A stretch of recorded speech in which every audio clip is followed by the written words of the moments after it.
সুন্দর করে আমাদের ভবিষ্যৎকে সুন্দর করার জন্য সুন্দর একটা এডুকেশন সিস্টেম বানানো হয়েছে। কিন্তু সেই এডুকেশন সিস্টেমটা যে আসলে আমাদেরকে তিলে, তিলে শেষ করে দিয়েছে, সেই জিনিসটা আমরা আসলে কল্পনাও করতে পারিনি। ফর এক্সাম্পল স্বরূপ ধরুন, আমি যখন বা আপনি যখন ইন্টার পাস করছেন বা মেট্রিক পাস করছেন, মেট্রিক পাস করার পর আপনার কি মনে হয়েছে?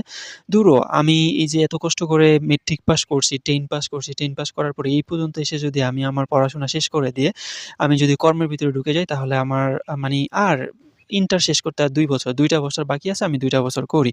ইভেন এছাড়াও যখন আপনি ইন্টার পাস করার পরে আ হচ্ছে আপনি যখন কারো কাছে জবের জন্য হচ্ছে রিকোয়েস্ট করবেন বা হচ্ছে মেট্রিক পাস করার পরে জব করার জন্য কারো কাছে রিকোয়েস্ট করবেন, আপনার রিলেটিভ যারা আছে জব করে অলরেডি, তারা বলবে যে, "না, তুমি মেট্রিক পাস করছো, কষ্ট-মষ্ট তুমি ইন্টার পাসটাও করো আর ২ টা বছর তারপরে তুমি ভালো একটা পজিশনে জব পাইতে পারবা।"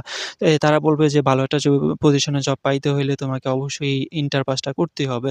আবার তুমি যখন ইন্টার পাসটা করবা তখন ইন্টার পাস করার পরে দেখা যাবে যে, ও তুমি ইন্টার পাস করছো, ইন্টার পাস করে তো আসলে তেমন একটা ভালো চাকরি পাবেন না। তুমি অনার্সটা কমপ্লিট করো বা ডিগ্রিটা কমপ্লিট করো। ডিগ্রি কমপ্লিট করার পরে তুমি ভালো একটা জব পেয়ে যাবা। তারপরে বলা হয় যে ডিগ্রি বা অনার্সটা শেষ করার পরে তোমরা হচ্ছে মাস্টার্সটা কমপ্লিট করো। মাস্টার্স কমপ্লিট ছাড়া হচ্ছে তেমন কোনো ভালো চাকরি পাওয়া যায় না। এই যে সার্কেলটা আছে এই সার্কেলটার ভিতরে পড়ে আমাদের জীবনটা একেবারে নষ্ট হয়ে যায় না? আপনার জীবনটা নষ্ট হয়ে যায় না? আমরা যদি এই সার্কেলের ভিতরে না পড়ে আমরা যদি কোনো একটা দক্ষতা শিখতাম তাহলে আসলে জিনিসগুলো আরো ভালো হইতো না। আপনি যদি একটা দক্ষতা শিখতেন তাহলে সেটা ভালো হইতো না? আপনার যখন একটা এখন কোনো একটা জবের জন্য চাকরি করতে যাই বা একটা জবের জন্য এপ্লাই করতে যাই সেখানে ৩ বছর ৪ বছরের ওই জবের এক্সপেরিয়েন্স চায়া বইসা থাকে। তাহলে এখন এই যে এক্সপেরিয়েন্সটা আমরা পাবো কোথায়? আমরা যদি জব না করি এবং জব করতে হলে আমাদেরকে এক্সপেরিয়েন্স দরকার। এক্সপেরিয়েন্স গেদার করতে হলে আমাদের জব দরকার। এই যে সার্কেলটা আছে এই সার্কেলটার ভিতরে কিন্তু আমরা পড়ে গেছি। এখন এই সার্কেলটার ভিতর থেকে আমরা বের হবো কিভাবে? আমাদেরও নিজেদেরও জানা নাই।